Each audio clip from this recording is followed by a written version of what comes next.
Bien, bonjour à toutes et tous.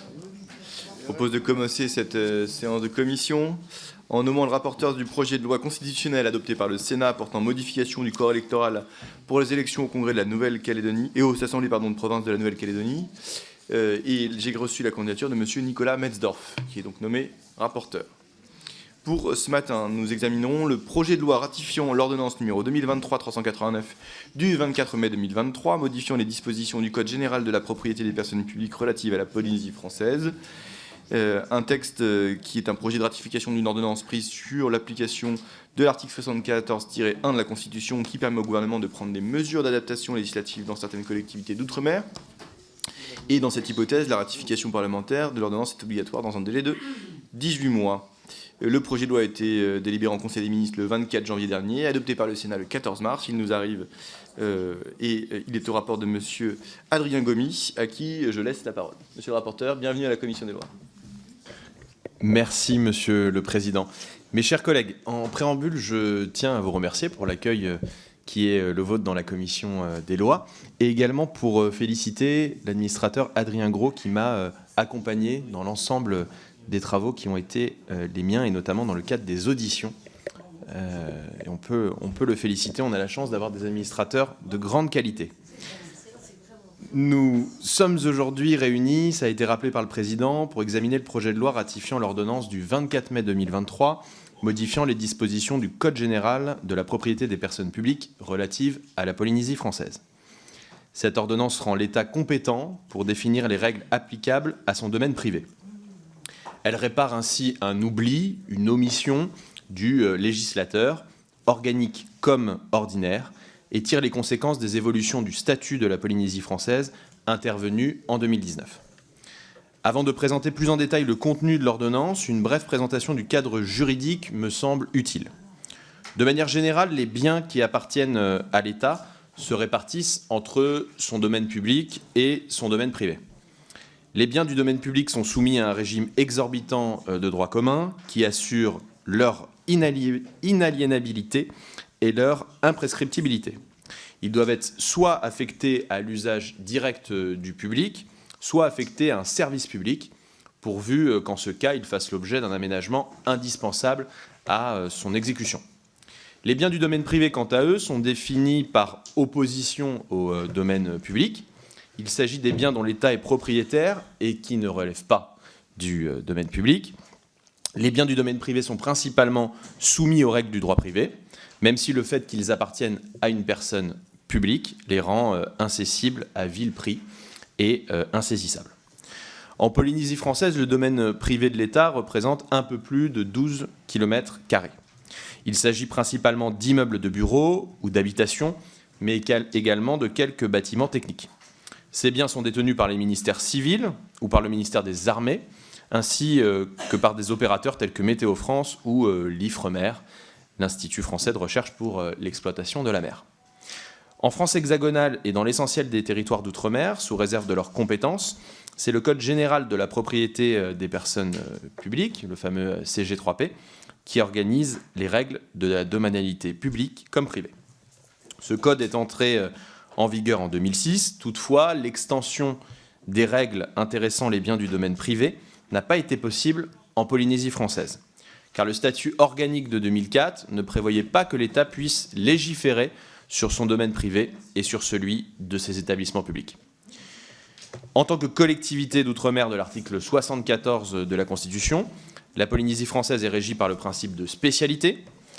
Le statut organique adopté en 2004 prévoit ainsi que la Polynésie française dispose d'une compétence de principe dans toutes les matières, à l'exception des matières les plus régaliennes, tandis que l'État et les communes n'exercent que des compétences d'attribution.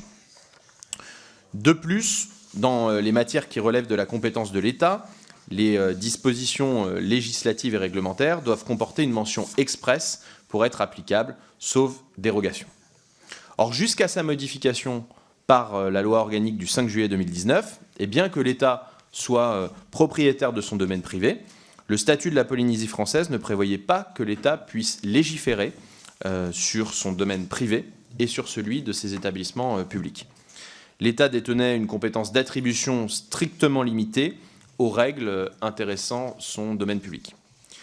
Cette situation était doublement singulière. D'une part, elle présentait un caractère inhabituel au regard des régimes en vigueur dans les autres collectivités d'outre-mer, dans lesquelles l'État disposait généralement d'une compétence en matière de domanialité privée. D'autre part, elle empêchait en pratique l'harmonisation avec le droit applicable dans l'Hexagone et dans les autres territoires ultramarins en matière de domanialité privée. Alors que le CG3P était entré en vigueur en 2006 et qu'il avait été étendu dans les territoires ultramarins en 2016, 10 ans plus tard, le domaine privé de l'État en Polynésie restait régi par les règles de l'ancien Code du domaine de l'État. La loi organique du 5 juillet 2019 est venue réparer cette omission, comme je le disais précédemment, du législateur, et a ouvert la voie à une mise en cohérence juridique en étendant les compétences de l'État aux règles intéressant son domaine privé, qui sont désormais applicables de plein droit. 4 ans plus tard, 4 longues années plus tard, l'ordonnance dont la ratification est proposée à notre Assemblée vient tirer les conséquences des possibilités ouvertes par la loi organique de 2019. L'ordonnance comporte 6 articles. Son apport est double. Premièrement, l'ordonnance prévoit l'application de plein droit des dispositions du CG3P, non seulement au domaine public de l'État et de ses établissements publics en Polynésie française, mais également à leur domaine privé. Elle étend ainsi en Polynésie française les nouvelles règles de la domanialité privée issues du CG3P et met fin par conséquent à l'application du Code du domaine de l'État. Deuxièmement, elle procède à plusieurs adaptations techniques afin d'assurer le respect des compétences que la loi organique réserve à la Polynésie française et les spécificités de ce territoire. Je tiens à insister sur ce point.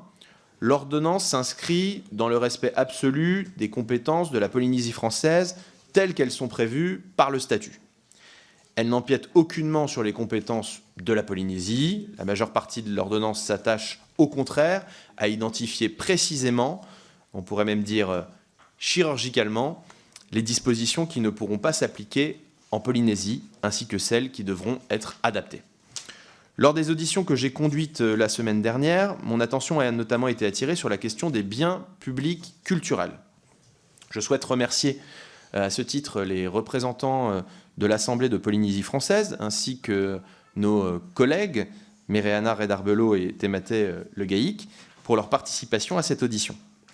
Des amendements ont été déposés, et cela me donnera l'occasion tout à l'heure, je l'espère, de vous rassurer. Point important, l'ordonnance opère sur ce point une codification à droit constant dans le parfait respect des compétences de la Polynésie française.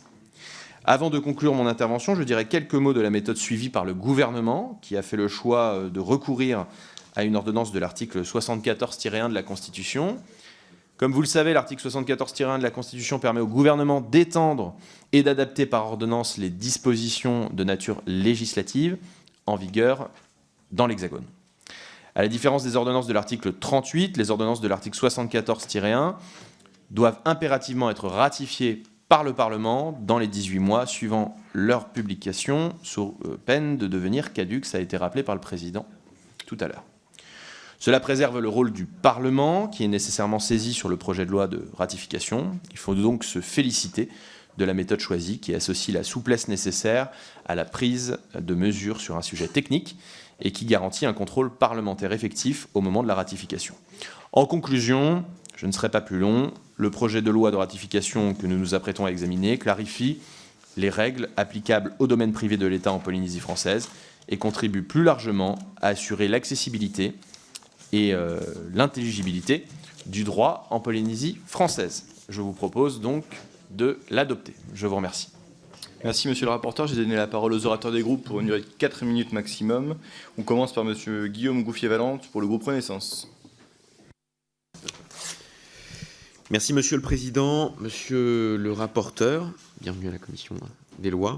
Mes chers collègues, ce projet de loi de ratification vient parachever un long processus de mise en cohérence du droit domanial applicable en Polynésie française, débuté en 2016. Jusqu'en 2019, nous étions dans une situation atypique où l'État ne disposait pas d'une compétence formelle sur l'administration de son domaine privé, ainsi que celui des établissements publics nationaux présents en Polynésie française.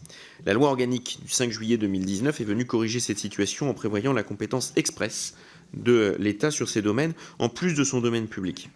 Je rappelle que cette modification avait recueilli un avis favorable de l'Assemblée de Polynésie française. Or, ces modifications ont nécessité des adaptations et des mises en cohérence portées par l'ordonnance du 24 mai 2023 que le présent projet de loi entend ratifier. Il s'agit donc d'un projet de loi assez technique et qui interroge certains de nos collègues, notamment sur la capacité de l'État à acquérir des biens culturels situés dans le domaine public maritime selon la procédure en vigueur. Je tenais à préciser à cet égard que l'article incriminé, le L. 1127-1 du Code général de la propriété des personnes publiques portant cette faculté de l'État est précisé par l'ordonnance que nous entendons ratifier aujourd'hui. Cette acquisition par l'État ne peut porter que sur les biens situés dans le domaine public maritime de l'État. De plus, cette ordonnance intervient à droit constant puisque l'article L. 750-2 du Code du patrimoine encadre d'ores et déjà ce droit de l'État. Je rappelle en outre que le domaine public maritime de l'État est extrêmement résiduel. Il se résume à quelques installations portuaires nécessaires à la marine nationale. Autrement dit, la compétence administrative sur la quasi-totalité du domaine public maritime appartient aux autorités polynésiennes. Cet état du droit demeurera. Concernant les interrogations sur les gisements miniers, il convient de rappeler la différence de sens attaché au terme de gisement entre le Code du patrimoine et le Code minier. Les gisements dont il est question sont davantage à interpréter comme des gisements archéologiques que comme des gisements de ressources naturelles. La compétence des autorités polynésiennes concernant ces gisements miniers est donc préservée par cette ordonnance. Aussi, abroger cette disposition du CG3P portant ce droit pour l'État ne serait pas simplement un contresens, mais nuirait fortement à l'équilibre subtil recherché depuis des années entre l'État et les autorités polynésiennes, équilibre qui nous est cher et qui a demandé de longs efforts. Ne pas ratifier cette ordonnance ou supprimer cette disposition du CG3P reviendrait à accorder aux autorités polynésiennes l'administration du domaine privé de l'État et des établissements publics nationaux.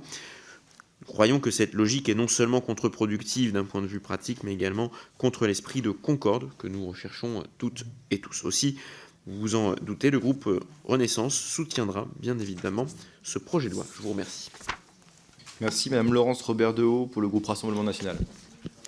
Merci Monsieur le Président, Monsieur le rapporteur. Si la République est une et indivisible, elle reconnaît également les spécificités de nos territoires ultramarins. Ces territoires participent à la grandeur de la France et font de notre nation une puissance mondiale et contribuent notamment grâce à la ZEE qu'ils offrent au développement économique de notre pays. Pourtant, ils figurent aujourd'hui parmi les territoires oubliés de la République. Ils connaissent les mêmes maux que la métropole à une dimension plus dramatique encore. En ce qui concerne la Polynésie française, elle est actuellement confrontée à un taux de chômage s'élevant à 44%, soit 6 fois plus élevé qu'en métropole. Elle n'est pas épargnée non plus par la défaillance des services publics. La Chambre territoriale des comptes pointait en 2022 un service de l'eau de mauvaise qualité. Dans l'attente de réformes ambitieuses pour améliorer durablement le quotidien de nos compatriotes ultramarins, nous sommes aujourd'hui saisis d'un projet de loi de ratification d'une ordonnance modifiant les règles de domanialité applicables en Polynésie française.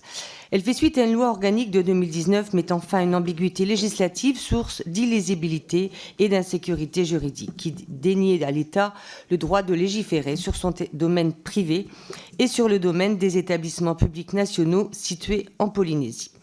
Une fois la compétence de l'État affirmée dans cette matière, l'ordonnance visée par ce projet de loi poursuit ainsi l'objectif louable d'améliorer la cohérence et la lisibilité des règles de droit domanial applicables en Polynésie française, tout en prenant soin d'ajuster certaines procédures au cadre juridique et administratif polynésien. Si nous n'avons pas de problème avec le fond des modifications législatives proposées, nous sommes en profond désaccord avec la méthode et la procédure utilisées par le gouvernement. En premier lieu, je tiens à rappeler que l'Assemblée de Polynésie française n'a pas été en mesure de rendre son avis sur le fond de ce texte. En effet, son avis lui a été demandé en même temps que se déroulaient les élections territoriales polynésiennes. Sans possibilité de se prononcer, l'avis de l'Assemblée polynésienne a été réputé favorable. Enfin et surtout, nous dénonçons fermement le caractère excessif du recours aux ordonnances sous la présidence d'Emmanuel Macron. Un rapport sénatorial de 2022 indique ainsi qu'Emmanuel Macron est le président qui a le plus recouru à cette méthode. L'actuel chef de l'État a publié plus de 350 ordonnances, soit 70 par an, lors de son premier quinquennat. Si le recours aux ordonnances se justifiait par l'efficacité de la procédure, alors pourquoi pas ? Mais à l'inverse, ce même rapport indique qu'il fallait en moyenne 250 jours pour adopter une loi au Parlement, contre 466 jours pour la publication d'une ordonnance. Pour résumer, l'utilisation abusive du 49.3, des votes bloqués et des ordonnances, les méthodes du gouvernement utilisées par l'actuel président conduisent à dénier le rôle fondamental de notre Assemblée, débattre et voter des lois. Dans ces conditions, et car nous ne pouvons accorder notre approbation lorsque le Parlement est ainsi contourné, le Rassemblement national s'abstiendra. Je vous remercie. Monsieur Temati Le Gaïc pour le groupe Gauche démocrate et républicaine. Excusez-moi pour votre part. Maruru, Monsieur le Président, merci de m'accueillir dans cette commission, Monsieur le rapporteur, chers collègues Yaorana.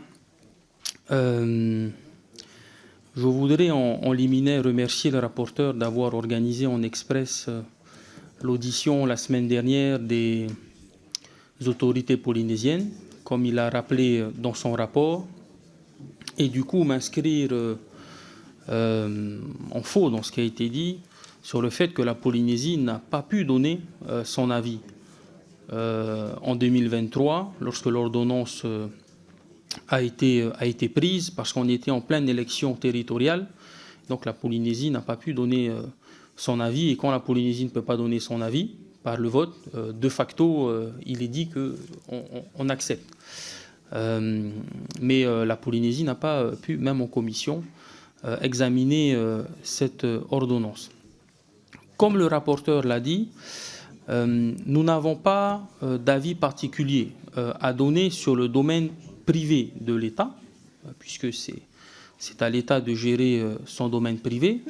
Par contre, on a des réserves sur 2 points. La question du domaine public maritime de l'État, qui, comme ça a été rappelé, n'existe plus en Polynésie depuis les 2 statuts d'autonomie de 1977 et de 2004, et la question des biens culturels au sein de ce fameux domaine public maritime de l'État. Lors de l'examen du texte que l'on étudie aujourd'hui au Sénat, le ministre et le rapporteur en séance publique au Sénat a, comme ça a été dit par le représentant du groupe Renaissance, signifié que le domaine public maritime de l'État était restreint uniquement aux zones portuaires de l'armée française. La question qui a été posée en audition, c'est qu'on puisse nous expliquer et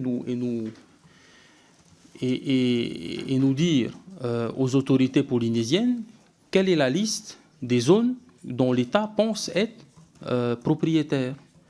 Puisque dans le statut d'autonomie, dans le partage des compétences entre l'État et la Polynésie, il n'est mention d'aucun site qui appartient encore au domaine public maritime de l'État. Et toutes les installations, que ce soit dans les lagons ou dans les zones territoriales, il n'est pas mention au sein du statut que l'extension de ces quais et de ces ports signifie qu'ensuite l'État est propriétaire des ports, des eaux avoisinant leurs ports. Donc c'était là l'interrogation. La deuxième interrogation, c'est sur cette fameuse zone contiguë. Il est inscrit dans l'ordonnance qu'il y a une différence en fonction des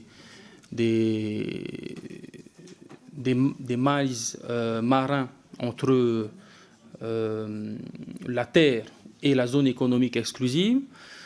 À l'intérieur du statut d'autonomie, il est mentionné que la zone lagonaire, la zone territoriale et la zone économique exclusive, c'est 200 miles marins, toute cette zone est de compétence de la Polynésie. Et à l'intérieur de l'ordonnance, il est mis que la zone contiguë revient à l'État. On ne connaît pas la zone contiguë. On ne sait pas ce que c'est que la zone contiguë.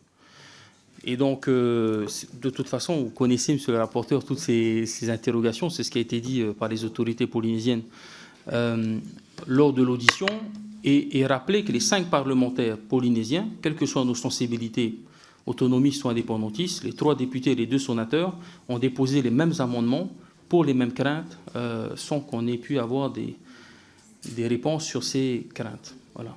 Maruru. Merci. Madame Raquel Garrido pour le groupe La France Insoumise. Merci, Monsieur le Président. Yorana.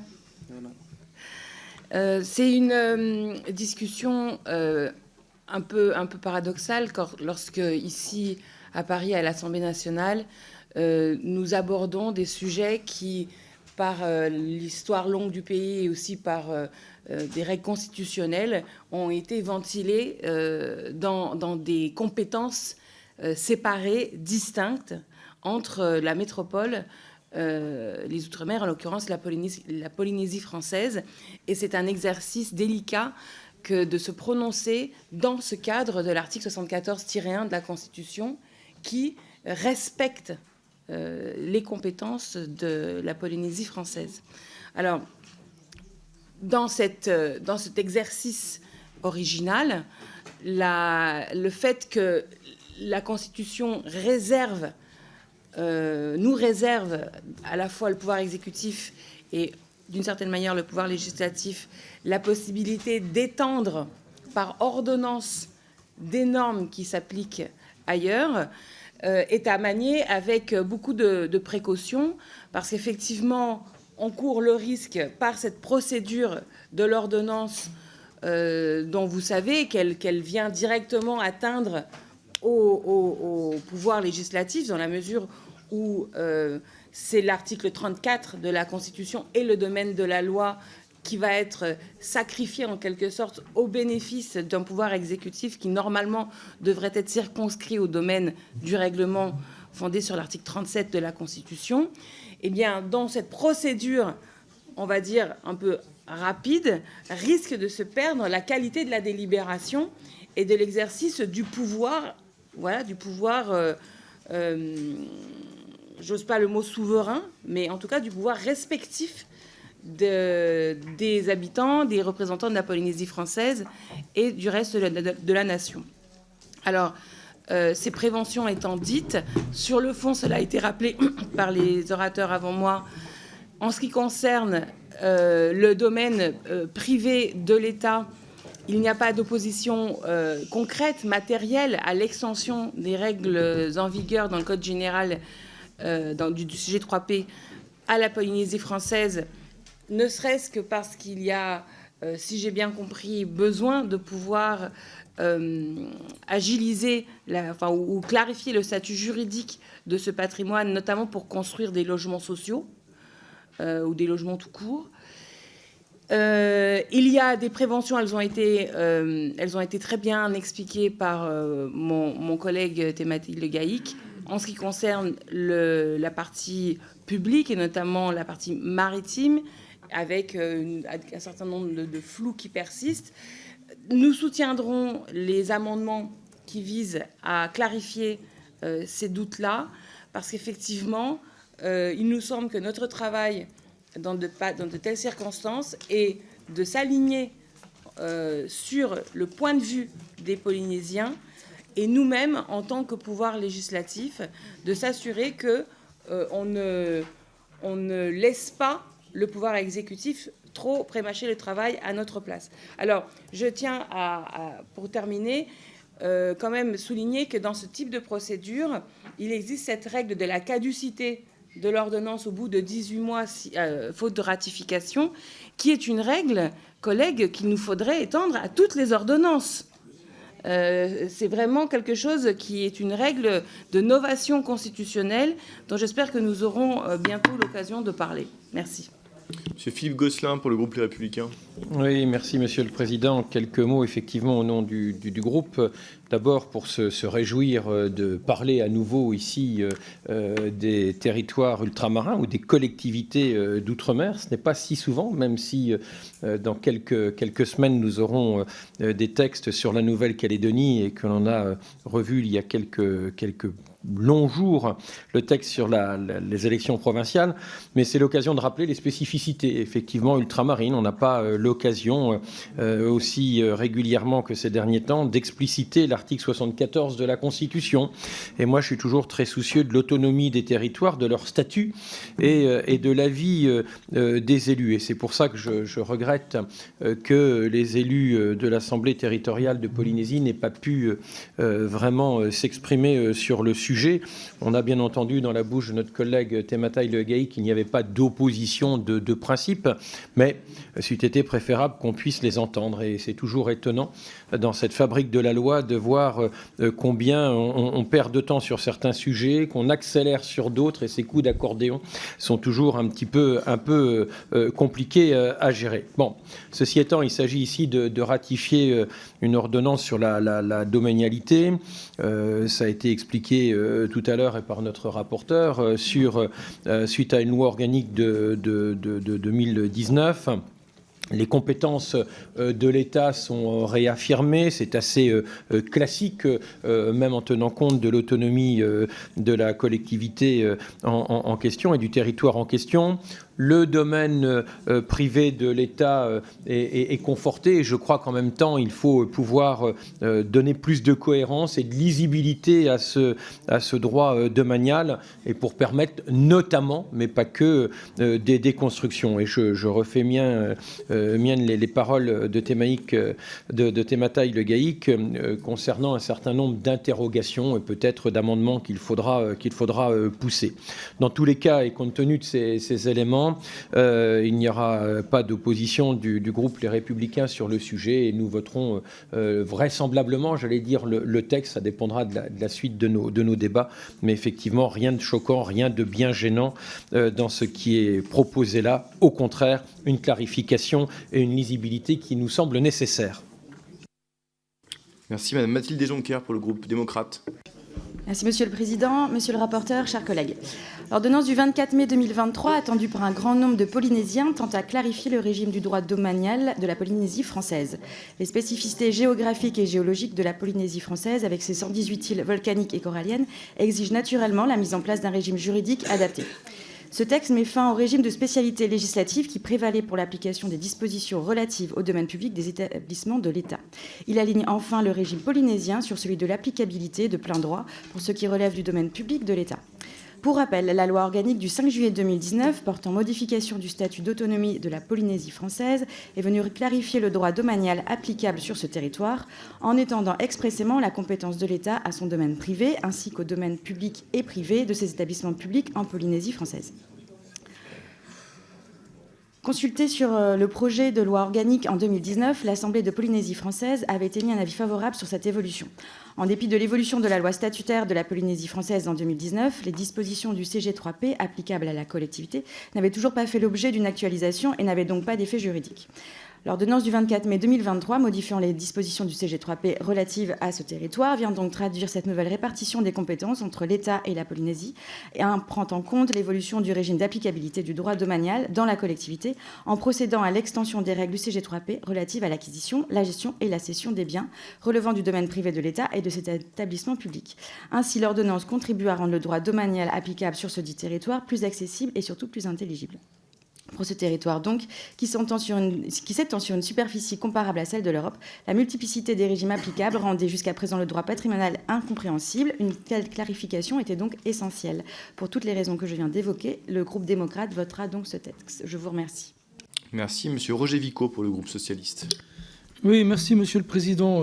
Quelques mots rapides en ce qui nous concerne. C'est un texte qui nous paraît finalement assez logique et pertinent, puisqu'il s'agit d'harmoniser, de clarifier le droit domanial applicable en Polynésie française et de donner à l'État une compétence en matière d'établissement des règles relatives à son domaine privé. C'est une évolution qui méritait d'être mise en œuvre, puisque le Code général de la propriété des personnes publiques n'avait pas été mis en cohérence avec ces nouvelles dispositions. Nous retenons, en ce qui nous concerne, que ce texte va favoriser la conciliation entre le droit positif métropolitain et le droit spécifique à la Polynésie française, et puis surtout d'améliorer la lisibilité de la répartition des compétences entre le régime d'applicabilité du droit domanial en Polynésie française. Et puis, ce que nous retenons aussi, c'est que cette réforme du Code général de la propriété des personnes publiques va contribuer à la mise en place de nouvelles règles qui doivent permettre à l'État de vendre des terrains appartenant à son domaine privé à prix réduit, et ce pour construire des logements sociaux qui sont tant attendus sur place. Donc je ne serai pas plus long. En ce qui nous concerne, il n'y aura aucune opposition à ce texte. Merci Monsieur le Président. Merci Monsieur Philippe Pradal pour le groupe Horizon. Merci Monsieur le Président, Monsieur le rapporteur, chers collègues. Je ne redirai pas tout ce qui a été excellemment dit par mes collègues, mais j'insisterai juste sur le soin particulier que nous souhaitons porter à la Polynésie française et effectivement l'intérêt à examiner ce texte. Le droit domanial applicable à la Polynésie est resté illisible en raison de nombreux régimes applicables des différentes catégories de domaines. Cette fragmentation normative a été naturellement préjudiciable à l'intelligibilité, mais plus encore, laissé place à des incohérences. L'État n'était pas compétent en Polynésie française pour établir les règles relatives à son domaine privé et à celui de ses établissements publics. Cette compétence revenait donc par défaut aux institutions de la Polynésie française. La loi organique du 5 juillet 2019 portant modification du statut d'autonomie de la Polynésie française a permis de faire un premier pas vers la résolution de cette situation. Elle a ainsi étendu expressément la compétence de l'État en Polynésie française à son domaine privé et au domaine public et privé de ses établissements publics.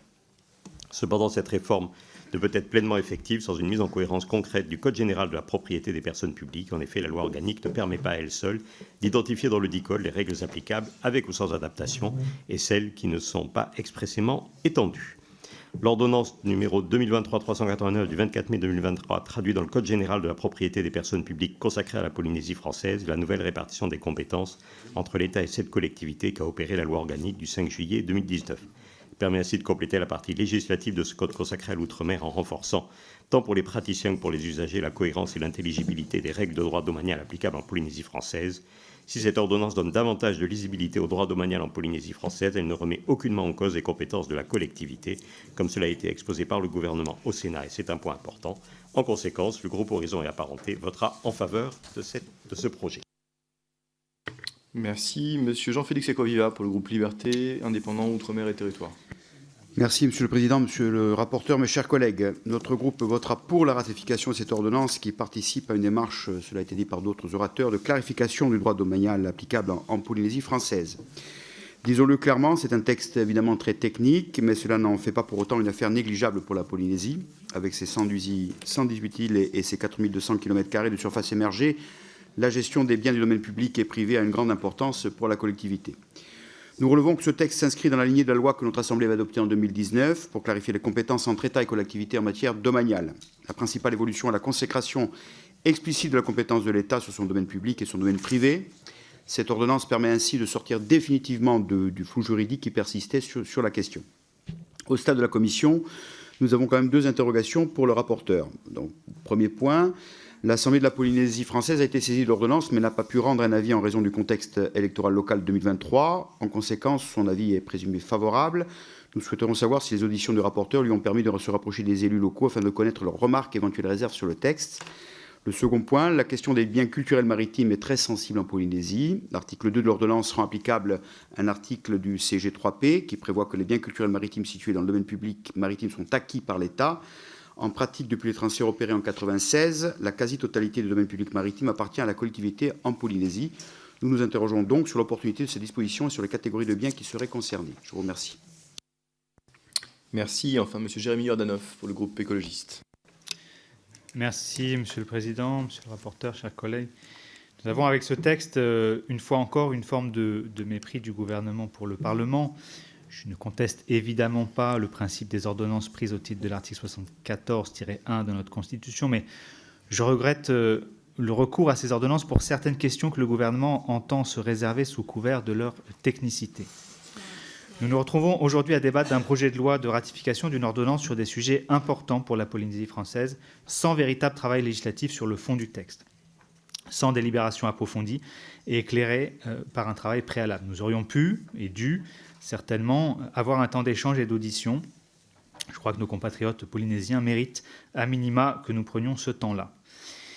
Et pourtant, ce ne sera pas le cas. Il n'y aura pas de travail de fond mené par les parlementaires sur les dispositions du Code général de la propriété des personnes publiques relatives à la Polynésie française. Le Sénat a adopté le projet de loi après un débat singulièrement court. Il semble que cela soit le cas également dans cette Chambre. Le projet de loi, plutôt d'ordonnance, dont nous débattons, a le mérite de clarifier et de sécuriser certains éléments juridiques. Je ne le conteste pas. Pour autant, nous avons des points d'alerte sur certaines dispositions législatives du Code général de la propriété des personnes publiques relatives à la Polynésie française. Le principal sujet de préoccupation que nous avons concerne les gisements. Et je vois que mes collègues communistes ont déposé un certain nombre d'amendements sur le sujet. L'article L. 5621-2 du Code général de la propriété des personnes publiques doit être abrogé. Il permet le recours à l'article 1127-1 du même code, donnant la possibilité pour l'État d'acquérir des biens culturels maritimes lorsque le propriétaire ne peut être retrouvé en l'application de l'article L. 532-2 du Code du patrimoine. Or, l'article 531-1 du même code définit les gisements comme des biens maritimes et donc des biens susceptibles de revenir à l'État in fine. Cela entrerait en contradiction avec l'article 47 de la loi organique numéro 2004-192 du 27 février 2004 portant statut d'autonomie de la Polynésie française, qui dispose que la Polynésie française réglemente et exerce les droits de conservation et de gestion, le droit d'exploration et le droit d'exploitation des ressources naturelles biologiques et non biologiques, notamment les éléments des terres rares, des eaux intérieures, en particulier des rades et des lagons, du sol, du sous-sol et des eaux sous-jacentes de la mer territoriale de la zone économique exclusive, dans le respect des engagements internationaux.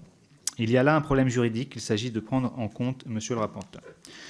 Le groupe écologiste votera pour ce texte, en espérant néanmoins que l'ordonnance qu'il a pour objet de ratifier puisse être améliorée lors de cette lecture. Je vous remercie.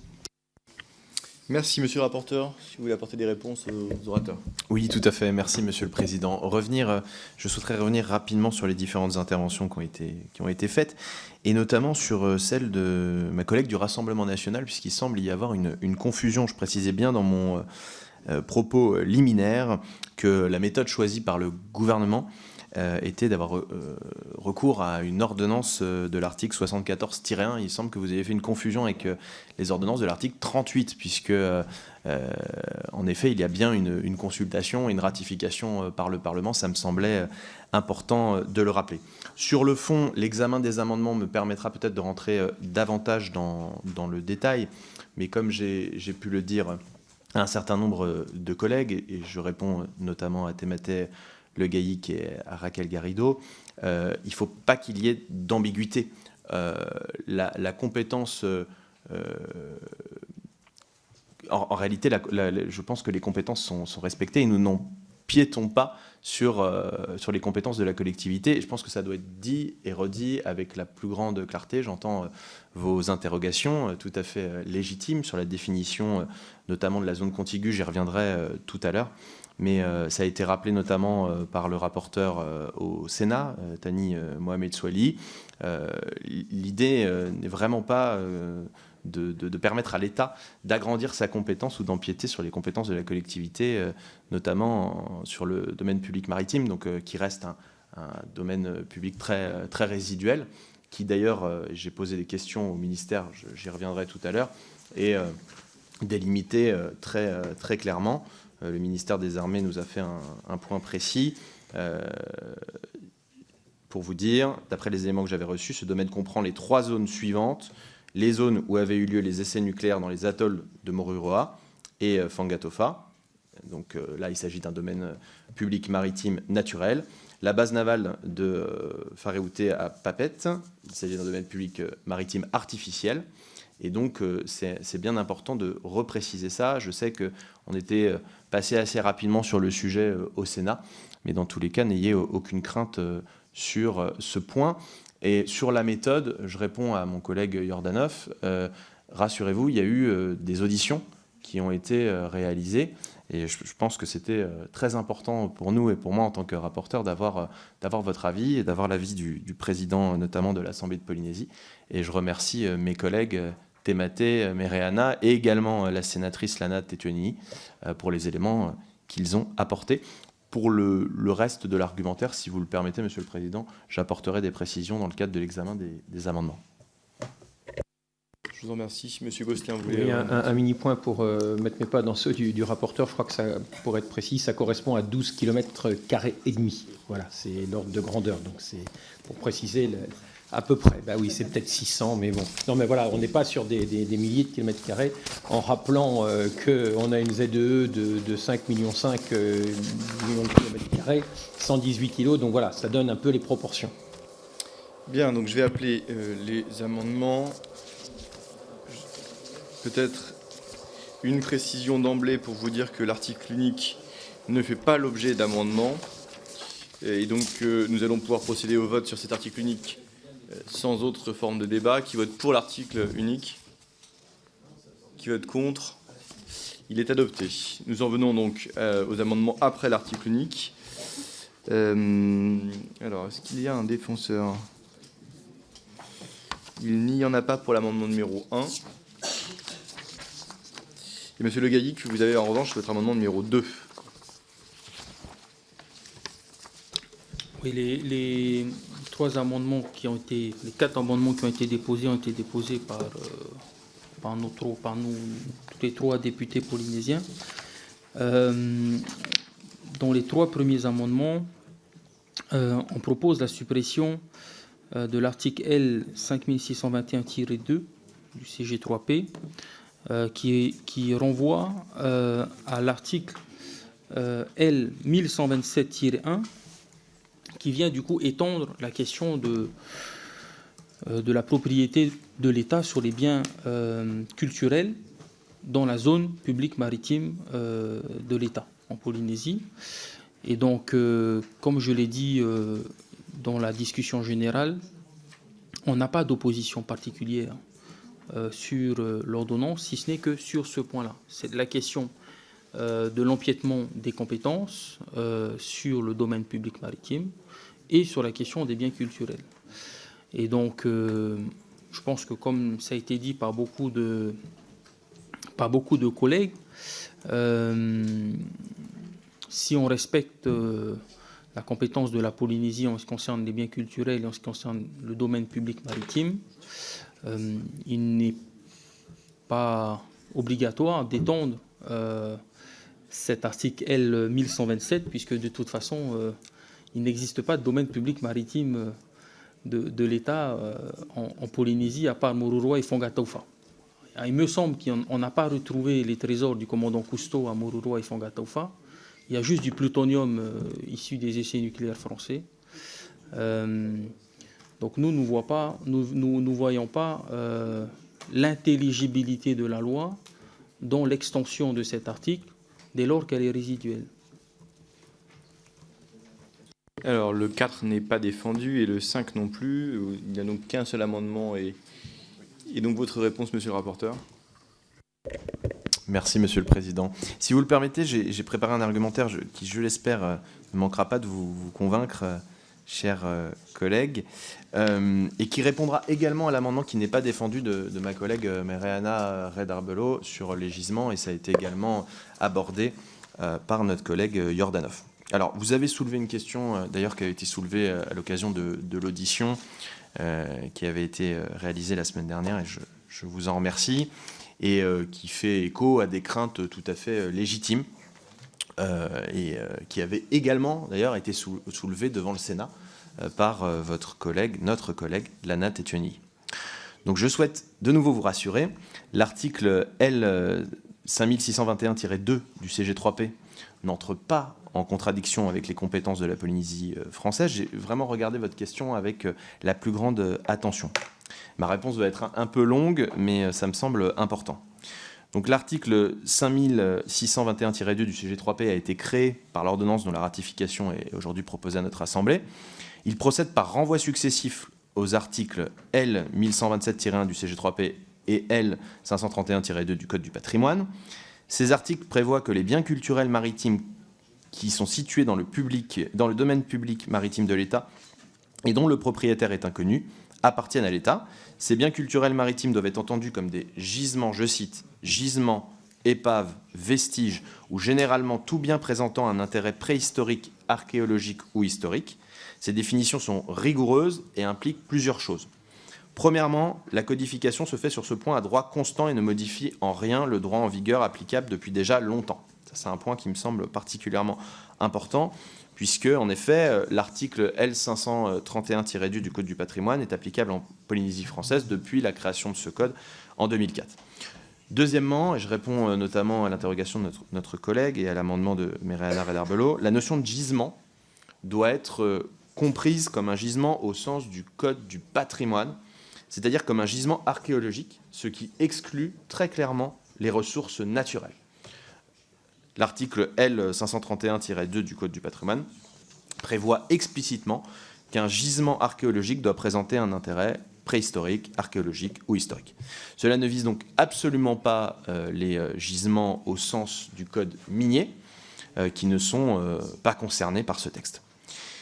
Et par ailleurs, la notion de gisement archéologique est précisée par les textes. Le décret du 26 décembre 1961 qui fixe le régime des épaves maritimes précise par exemple dans son article 26 que les épaves, entre guillemets, importantes, telles que les navires entiers et leurs cargaisons, peuvent constituer des gisements archéologiques. Les travaux préparatoires de la loi relative aux biens culturels maritimes retiennent la même définition. Le rapport du sénateur Jacques Bérard de juillet 89 fait ainsi référence aux gisements archéologiques composés de navires entiers et de leurs cargaisons. Troisièmement, ces dispositions respectent parfaitement les compétences de la Polynésie française. Le statut organique de 2004 définit dans son article 47 le domaine public maritime de la Polynésie française sous réserve des droits de l'État, je cite. Le statut prévoit donc que l'État puisse disposer de droits résiduels et donc d'un domaine public maritime. Le Code du patrimoine de Polynésie française, issu par ailleurs d'une loi de pays, consacre également l'existence du domaine public maritime de l'État. Son article LP 111-6 prévoit notamment que la Polynésie peut revendiquer des biens culturels, à l'exception de ceux, je cite, situés dans le domaine public maritime de l'État. Et comme je le rappelais donc précédemment, vraiment ce domaine public maritime de l'État est non seulement très limité, mais je l'ai précisé tout à l'heure, comporte les trois zones que j'ai évoquées précédemment et qui relèvent du ministère des Armées. Enfin, l'article L 5621-2 du CG3P apporte des précisions utiles et nécessaires. Son objet est de préciser que seuls les biens situés dans le domaine public maritime de l'État peuvent lui revenir lorsque leur propriétaire est inconnu. Cela permet justement d'exclure les biens situés dans le domaine public maritime de la Polynésie française. Et si nous supprimons cet article, il y aurait, à mon sens, une incertitude sur ce point. On ne saurait pas de quel domaine public maritime on parle. Donc voilà, j'ai répondu à votre amendement et ce sera donc une demande de retrait sur les différents amendements et l'amendement que vous présentez. Peut-être un point, si vous me le permettez, Monsieur le Président, sur un point qui avait été précisé, abordé par notre collègue Le Gaïc sur la zone contiguë. Lors de son audition à laquelle vous avez participé, le président de l'Assemblée de Polynésie française s'inquiétait de la référence, et vous l'avez rappelé, je cite, au fond de la mer dans la zone contiguë, mentionné à l'article L531-1. Important de rappeler que cela ne s'applique pas en Polynésie française. L'article L5621-2 du CG3P ne mentionne que le domaine public maritime de l'État, et donc il ne prévoit pas que les biens publics maritimes situés au fond de la mer dans la zone contiguë appartiennent à l'État. Je trouvais que c'était important de préciser ces éléments, chers collègues. Mme Garrido. Merci, Monsieur le Président.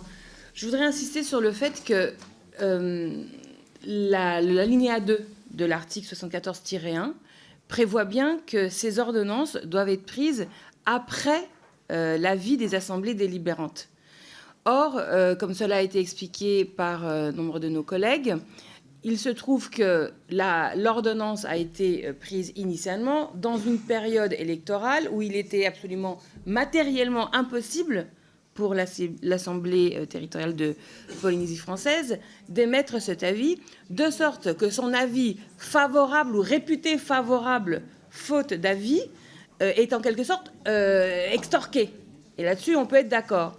Et pour purger ce vice-là, qui, en matière de ventilation des pouvoirs respectifs entre notre pouvoir législatif, le pouvoir exécutif et les compétences tirées du statut d'autonomie, il me semble qu'il faut faire très attention aujourd'hui, à l'occasion de notre discussion en commission, à faire très attention à l'expression qui émane de la part de nos collègues de Polynésie française. Il me semble que c'est une prévention qui n'est pas en trop. Cela a été fait, vous l'avez dit, vous avez pris la peine d'auditionner les collègues et c'est très bien. Alors, j'entends les précisions, votre discours très rassurant sur les doutes et les inquiétudes. Cependant, ce que je ne comprends pas, moi, c'est compte tenu du caractère résiduel du domaine maritime, quel serait le problème, en fait, doter cet article-là de cette ordonnance qui, donc, étend certaines dispositions du CG3P, puisque c'est marginal, puisqu'on connaît exactement le périmètre de ces lieux, c'est-à-dire là où il y a eu les essais Mururoa et puis cette base navale à Papeete. Bon, c'est circonscrit. Quel est le problème, finalement, que l'ordonnance n'aborde pas littéralement, concrètement, n'appréhende pas la situation de ce domaine public? Il me semble que la proposition qui est d'enlever ce sujet-là de l'ordonnance est un bon compromis qui respecte les compétences de chacune et de chacun. Bien, donc je vais mettre aux voix l'amendement qui n'est pas retiré. Qui vote pour? Qui vote contre? Il est rejeté. Et donc je mets aux voix la proposition de loi. Qui vote pour? Qui vote contre? Elle est adoptée. C'était un vote un peu... C'était un projet de loi, pardon. C'était un vote un peu redondant puisqu'il n'y avait qu'un article unique que vous aviez voté. On suspend une toute petite minute pour que les rapporteurs des propositions de loi à la niche écologique me rejoignent pour l'article 88. Vous pouvez venir peut-être à deux, comme ça on fait les deux en même temps. Ouais, exactement. On en termine.